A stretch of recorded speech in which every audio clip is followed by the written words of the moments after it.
പറഞ്ഞത് നീ എന്റെ പെണ്ണല്ലേ, പിന്നെ ഞാൻ നിന്നെ തൊട്ടാ എന്താ? എന്താ ഇവിടെ?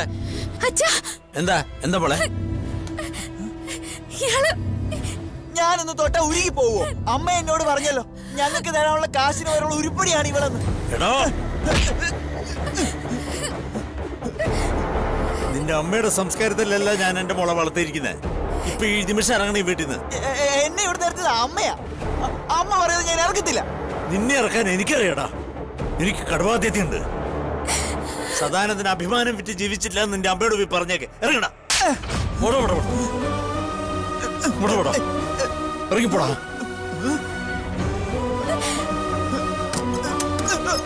ഓടാ ഇറങ്ങി. ഇനി മേൽ ലീവിന്റെ പടി ചവിട്ടിപ്പോരുത്. ഇറങ്ങി പോടാ. ഞാൻ കാണിച്ചു തരാം.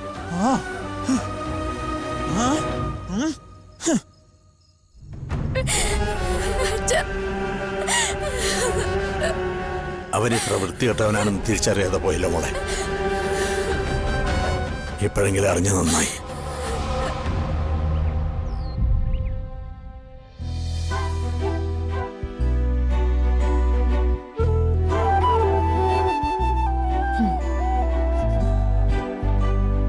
ഇതുവരെ കഴിഞ്ഞില്ലേ മോളെ? പെട്ടെന്ന് ഇറങ്ങണമെന്ന് നിന്നോട് ഞാൻ പറഞ്ഞതല്ലേ? എനിക്കിനി ഒന്നും ചെയ്യാനില്ല, ഞാൻ വരുവാ. ജീവനോ? ഏട്ട റെഡി ആയിട്ടുണ്ടെന്ന് എനിക്ക് തോന്നുന്നില്ല. അതെന്താ? ഞാൻ പറഞ്ഞില്ലേ നിന്നോട് ഏട്ടനെ പോയി നോക്കാൻ? ഞാൻ പോയല്ലോ. അപ്പൊ എങ്ങോട്ടാ പോണേന്നറിയണം, ആരൊക്കെയാ പോകുന്നേന്നറിയണം. എനിക്ക് അറിഞ്ഞാലല്ലേ ഞാൻ പറഞ്ഞു കൊടുക്കൂ. ഇവനെ കൊണ്ട് ഞാൻ തോറ്റു. ജീവൻ, ജീവൻ, ജീവാ മോനെ, ജീവാ, ജീവാ. അല്ലമ്മേ, ആരോടും ഒന്നും പറയാതെ ഇത്ര സസ്പെൻസ് എന്തിനാ? എവിടേക്കാ പോകുന്നേന്ന് അവിടെ ചെല്ലും പറഞ്ഞാ മതി. ജീവാ, ശരവണ, ജീവൻ നിന്നോട് എന്തേലും പറഞ്ഞോ? അയ്യോ അമ്മ, ഇല്ല, എന്നോടൊന്നും ചൊല്ലല്ലേ. എന്നെ തെറ്റിദ്ധരിക്കല്ലേ അമ്മ. അതിന് നീ എന്തിനാ ഇങ്ങനെ പേടിക്കുന്നത്? നീ എന്തേലും കള്ളത്തരം ചെയ്തോ? അതില്ല. ജീവാ, ആ വരവ് കണ്ടോ അമ്മേ? അമ്മയുടെ തിടുക്കം വലുതും ഏട്ടനുണ്ടോന്ന് നോക്കിക്കേ. എന്താടാ ഇത്? ഒരു സ്ഥലത്തേക്ക് ഇറങ്ങുമ്പോ എങ്ങോട്ടാ അമ്മേ? ചോദിച്ചു ചോദിച്ചാൽ മടുത്തല്ലോ. എന്നാ പിന്നെ എല്ലാവരും അറിഞ്ഞു, നമ്മൾ പോകുന്നത് നിത്യ.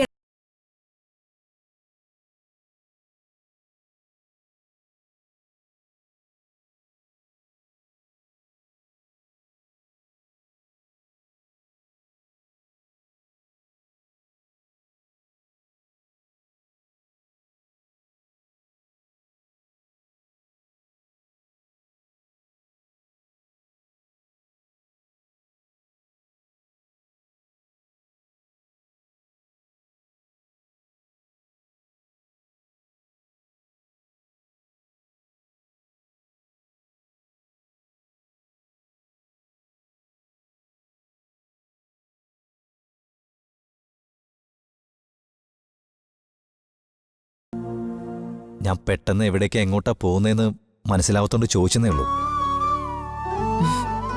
എന്ന് ഇറങ്ങാം.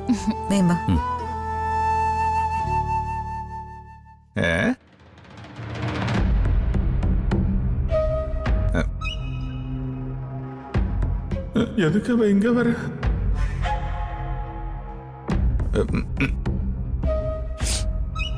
എങ്ങനെയാണ് ഒരു അവസരം കിട്ടുകയെന്ന് പറയാൻ പറ്റില്ല. അവിടെ ചെല്ലുമ്പോൾ മുതൽ ശ്രദ്ധിച്ചു നിൽക്കണം. ഈ കല്യാണം മുടക്കാനുള്ള ഒരവസരവും പാഴാക്കരുത്. മനസ്സിലായോ? ജീവാ, ഇറങ്ങ. പടാ, നമുക്ക് പോയി കല്യാണം ഉറപ്പിച്ചിട്ട് വരാം.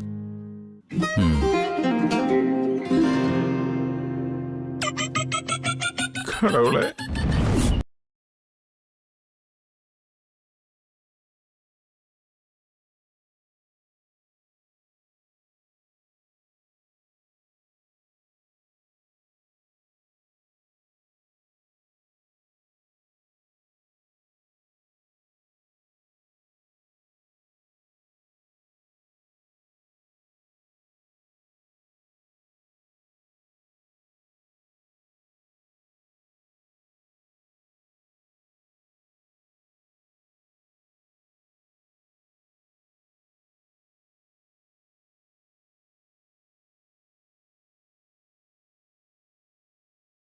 സത്യ.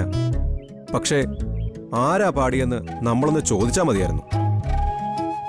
പെട്ടെന്ന് ശബ്ദം കേട്ട പരിഭ്രാന്തിയില് ഞാനതങ്ങ് മറന്നുപോയി. സാധാരണ ഇതൊക്കെ കൂട്ടുകാരുടെ ഡ്യൂട്ടിയാ. ആ പക്ഷേ ഞാനും അതങ്ങ് വിട്ടുപോയി. പക്ഷേ ഒരു സുഖമുണ്ട്. ഈ മുഖം അറിയാതെ ഒരു ശബ്ദത്തിന് പിന്നാലെയുള്ള ഈ സഞ്ചാരം. ഒരുപക്ഷെ അപ്രതീക്ഷിതമായി എവിടെയെങ്കിലും വെച്ച് കണ്ടെത്താനായിരിക്കും. ആ ആയിരിക്കും എന്ന് കരുതി വരുമ്പോൾ വരട്ടെ എന്ന് കരുതി പാഴാക്കാൻ അധിക സമയമൊന്നുമില്ല. നമ്മൾ പണിയെടുത്തേ പറ്റൂ. ഉം. കോളേജ് ഓപ്പണായ ആദ്യത്തെ പ്രയോറിറ്റി ഇതാ. ഇത് കണ്ടുപിടിച്ചിട്ടേ ഉള്ളൂ. കണ്ടുപിടിക്കണം. ആ അതിനു മുമ്പ് കാറ്റിൽ അവളുടെ ശബ്ദം എന്നിങ്ങനെ കൊണ്ടു നടക്കട്ടെ. ആ കൊണ്ടു നടക്കട്ടെ. ഒറ്റ കുഴപ്പമേ ഉള്ളൂ. അന്നാ ശബ്ദം കേട്ടതിൽ പിന്നെ ഞാനാ കൂടുതൽ ടെൻഷൻ അനുഭവിക്കുന്നത്. നിനക്കെന്തിനാ ടെൻഷൻ? ഒന്നിച്ചു കൂടിയാ പിന്നെ നീയൊന്നും മിണ്ടുന്നില്ലല്ലോ. ഉം. ഫുൾ ടൈം ആലോചനയല്ലേ? സോറിയടാ. അതൊന്നും സാരമില്ലടാ. നീ ആലോചിച്ചോ. നിന്റെ ഏകാന്തത മാറിയല്ലോ.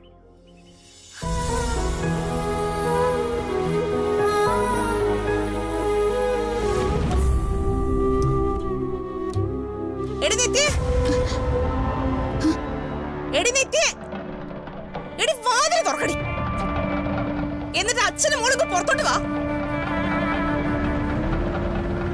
ഇവിടെയുള്ള എല്ലാം ചത്തോ? ഇടി തുറക്കാനല്ലടി പറഞ്ഞേ.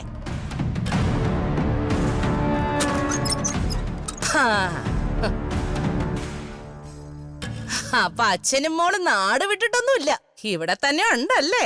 എന്താ പ്രസിഡന്റ്? ഇവിടെ എന്തോ വലിയ കുഴപ്പമാണെന്ന് പറഞ്ഞ് നളിനി രാവിലെ തന്നെ എന്നെ കാണാൻ വന്നിരുന്നു. എങ്കിൽ പിന്നെ എന്താ കാര്യം എന്നറിയാന്ന് കരുതി. എന്റെ മകനും ഇവളും തമ്മിലുള്ള വിവാഹം തീരുമാനിച്ചതേ നിങ്ങൾക്കൊക്കെ അറിയാവുന്ന കാര്യമാണല്ലോ. എന്നിട്ട് ഇന്നലെ രാത്രി അച്ഛനും മോളും കൂടി എന്റെ മോൻ അടിച്ചിറക്കിയിരിക്കുന്നു.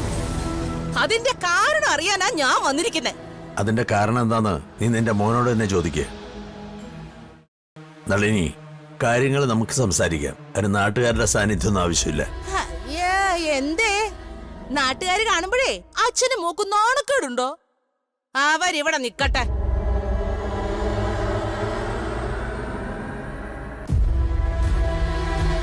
നീ എന്റെ മോന്റെ കരണത്തടിച്ചു അല്ലടി? കാണിച്ച വൃത്തിയുടെ എന്താന്ന് അവളോട് ചോദിക്ക. സദാനന്ദേട്ട എന്താ കാര്യം? ഞങ്ങൾ കുറെ പേരിങ്ങനെ ഒന്നും അറിയാതെ നിൽക്കല്ലേ. എന്റെ മോളെ അവൻ കയറി പിടിച്ചു. അത് കണ്ടു നിൽക്കാൻ അന്തസ്സുള്ള ഒരച്ഛനും പറ്റില്ല. ദേഹത്ത് തൊട്ടെങ്കിലേ കണക്കായി പോയി. അവൻ അവകാശം ഉള്ളതുകൊണ്ടാ കേറി പിടിച്ചേ. അതിനും വലിയ പുണ്യൊന്നും ഇവൾ അങ്ങനെയൊന്നും ചെയ്തിട്ടൊന്നുമില്ല. നളിനി വേണ്ട. എന്റെ മോളെ കുറിച്ച് അവൻ പറഞ്ഞെന്താന്നറിയോ? കിട്ടാനുള്ള പണത്തിന്റെ ഉരുപ്പടിയാണെന്ന്. അത്ര അന്തസ്സില്ലാതെ വർത്താനം പറയുന്നോനെ ഞാനിവിടെ വെച്ച് പൂജിക്കണോ? പൂജിക്കണം. അവൻ പറഞ്ഞാൽ എന്താ തെറ്റ്? നിങ്ങൾ അച്ഛനും മോളും നളിനിയുടെ പണയ വസ്തുക്കൾ തന്നെയാ. അല്ല, അവനെ അടിച്ച് പടിയിറക്കി വിട്ടിട്ട് അച്ഛനും മോളും കൂടെ എനിക്ക് തരാനുള്ള പണം സെറ്റാക്കിയിട്ടുണ്ടോ? ഉണ്ടെങ്കിൽ അത് വാങ്ങാനാ നളിനി വന്നത്. നാട്ടിലെ ന്യായവും നീതിയൊക്കെ നോക്കുന്നത് പ്രസിഡന്റ് ആണല്ലോ. ചോദിക്ക് പ്രസിഡന്റ്, ചോദിക്ക്. കാര്യങ്ങൾ അവസാനിപ്പിക്കുമ്പോ അതിനൊരു ഭംഗി വേണമല്ലോ. എന്റെ പണം തയ്യാറാക്കി വെച്ചിട്ടുണ്ടോന്ന് ചോദിക്ക്.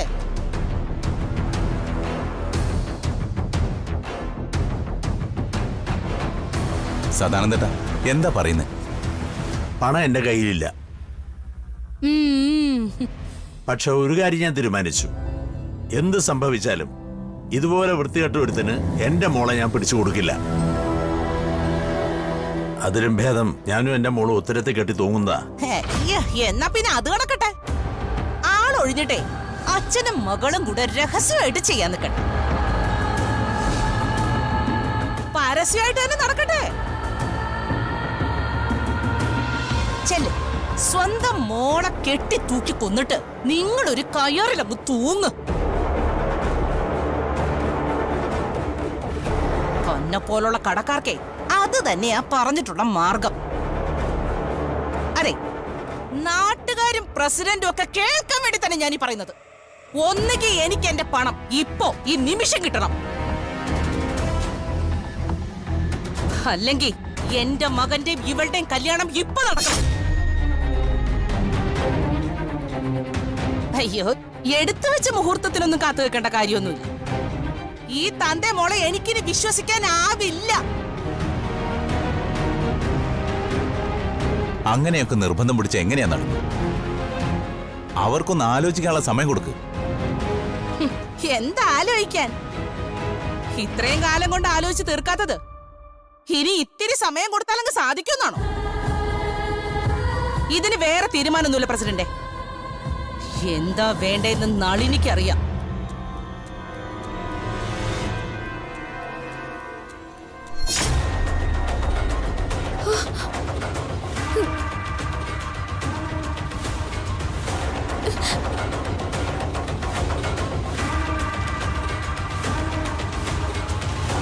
ഒന്നുകിൽ എന്റെ മകൻ ഇപ്പോ ഇവളെ താലി കിട്ടും, അല്ലെങ്കിലേ ഈ വീടും പറമ്പും എനിക്ക് എഴുതി തന്നിട്ട് എന്നേക്കുമായി തന്റെയും മകളും ഇവിടുന്ന് ഇറങ്ങണം.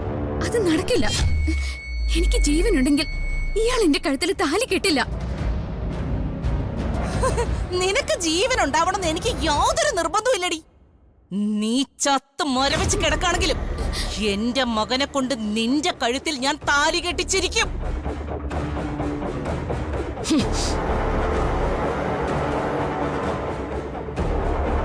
എടാ വിമലേ, ദാ പോയി കെട്ടടാ.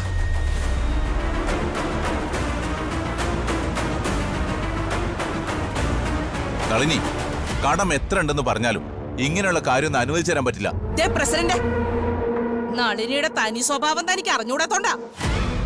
നളിനി ഒരു കാര്യം തീരുമാനിച്ച് ഇറങ്ങി തിരിച്ചിട്ടുണ്ടെങ്കിൽ അത് നടത്താൻ നളിനിക്ക് നന്നായിട്ടറിയാം. എന്റെ കയ്യിലെ കാശും വാങ്ങിച്ച് അച്ഛനും മോള് നിൽക്കുന്ന കണ്ടില്ലേ? കാശും തിരിച്ചു തരാണ്ട് നാണമുണ്ടോ നിങ്ങക്ക്? ഉണ്ടോന്ന്? എന്റെ കൊച്ചിന്റെ കരണ് തടിച്ചല്ലേ നീ? പറയണേ. കേറി നോക്കണം. വേണ്ടടാ, എന്തോ കുടുംബ പ്രശ്നമാണെന്ന് തോന്നുന്നു. അതിലൊന്നും കയറി ഇടപെടണ്ട. എടാ, നമ്മൾ അറിയുന്ന ആരെങ്കിലും ആണെങ്കിലോ? മാർക്കറ്റിൽ അവർ കാത്തിരിക്കല്ലേ. ഇനി ഇതിനിടയിൽ ചെന്ന് ചാടിയാ അത് ശരിയാവില്ല. നമുക്ക് പോവാം.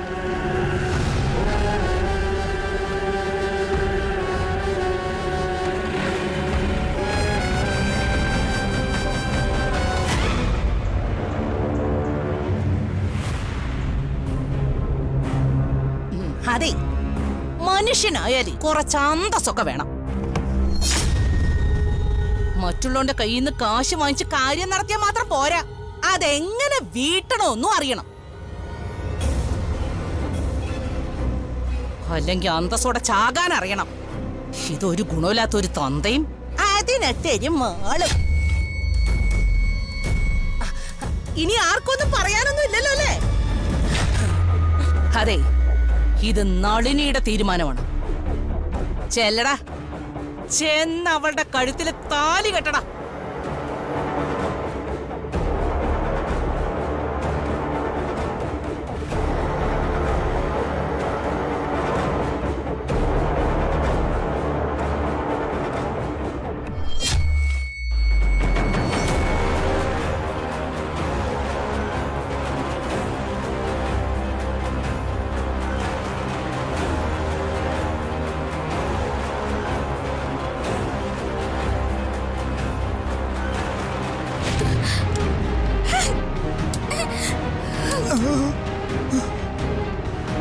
അമ്മേ, എന്റെ അച്ഛന്റെ സമ്മതം ഇല്ലാതെ എന്റെ കഴുത്തിൽ ഒരാൾ താലി കെട്ടില്ല. തരാനുള്ള പണം എങ്ങനെയും ഞങ്ങൾ തരും. ഇപ്പൊ നിങ്ങൾ ഈ വീട്ടിൽ നിന്ന് ഇറങ്ങി പോയേ പറ്റൂ. എവിടുന്നാടി കാശ്? ഇത്രയും കാലം ഇല്ലാത്ത ഈ കാശ് നിനക്കിപ്പോ എവിടുന്നാടി കിട്ടുന്നേ? നിന്റെ അച്ഛൻ നിന്നെ വിലക്ക് കൊടുത്തു. അയ്യോ, നാണാവുന്നുണ്ടോ ഏട്ടന്? ഞാനീ പറഞ്ഞതല്ലാതെ വേറെ എന്ത് മാർഗാണോ തന്റെ മുന്നിലുള്ളത്? തന്നെ പോലുള്ള ഒരാൾ ജീവിച്ചത് കൊണ്ടും ഇതുപോലെ ഒരുത്തിയെ വളർത്തിയത് കൊണ്ടും എന്ത് പ്രയോജനാണോ ഉള്ളത്? എന്റെ അച്ഛൻ എന്തേലും പറഞ്ഞാലുണ്ടല്ലോ. പറഞ്ഞ നീ എന്ത് ചെയ്യോടി?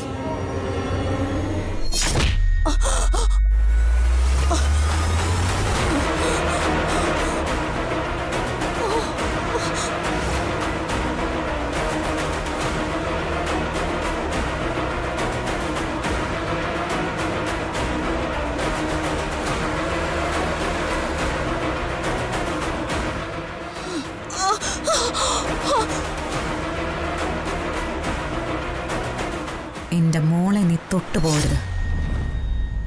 തൊട്ടാൽ ഈ സുജാത ആരാണെന്ന് നീ അറിയും.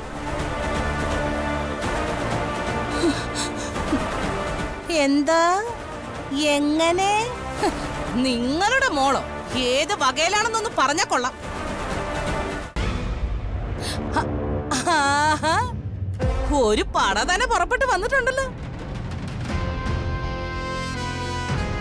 നിങ്ങൾക്കൊന്നും നാണും മാനുമില്ല. കണ്ണി കണ്ടവന്റെ കുടുംബത്തിലെ കാര്യങ്ങൾ അന്വേഷിക്കാൻ തള്ളയും മക്കളും കൂടെ കെട്ടി ഒരുങ്ങി ഇറങ്ങിയിരിക്കുക. അതെ, എനിക്ക് ഇവര് തരാനുള്ള പണത്തിന്റെ മധ്യസ്ഥതയാ. ആ പണം വസൂലാക്കാനുള്ള വഴിയാ നടന്നുകൊണ്ടിരിക്കുന്നത്. മനസ്സിലായോ കൊച്ചമ്മ? ഇവർ നിങ്ങൾക്ക് തരാനുള്ള പണം എത്രയാ?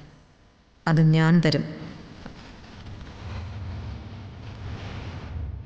ജീവൻ, അതിങ്ങ് കൊണ്ടുവാ.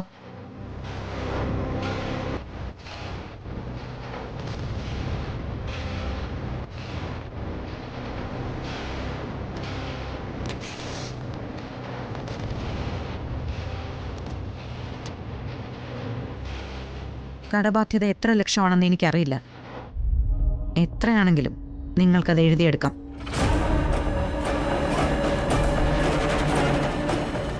ഇനി ഈ അച്ഛനെയും മകളെയും ഉപദ്രവിക്കാൻ നിങ്ങളോ നിങ്ങളുടെ മകനോ ഈ വീട്ടുപടി ചവിട്ടിപ്പോരുത്.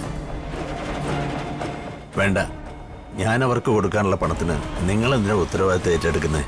ഇനി അങ്ങനെ ഒരു ബാധ്യത കൂടി ഏറ്റെടുക്കാൻ എനിക്ക് വയ്യ. ഇത് ബാധ്യതയായിട്ട് വേണ്ട. ഈ വീടും പറമ്പും എൻ്റെ മരുമകളുടെ പേരിൽ എഴുതി തന്നാ മതി.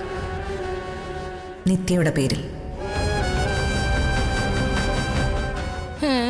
നിത്യ നിങ്ങളുടെ വരുമോളോ?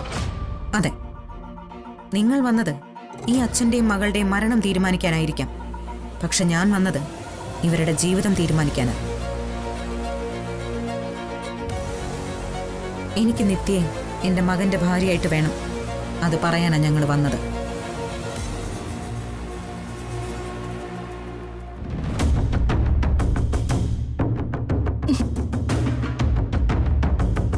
മോള് പേടിക്കണ്ട. കടങ്ങൾ അമ്മ വീട്ടിക്കോളാം. അതിനേക്കാൾ എത്രയോ വലുതാണ് മോളുടെ വിലയെന്ന് അമ്മയ്ക്കറിയാം.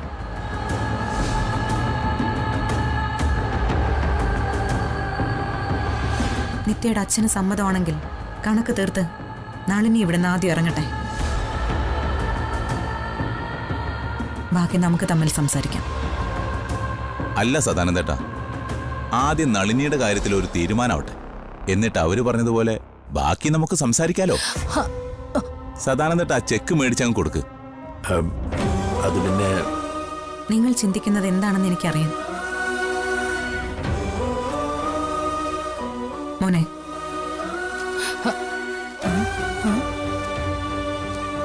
ഇത് എഗ്രിമെന്റ് ആണ്. ഇത് നോക്കിയിട്ട് മതി.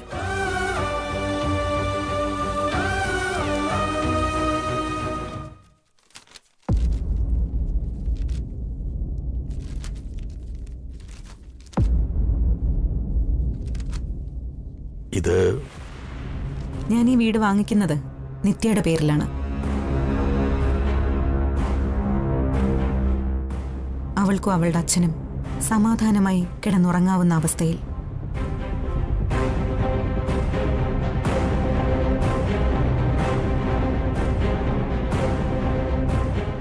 ആദ്യം അങ്ങീ കടം വിട്ടു.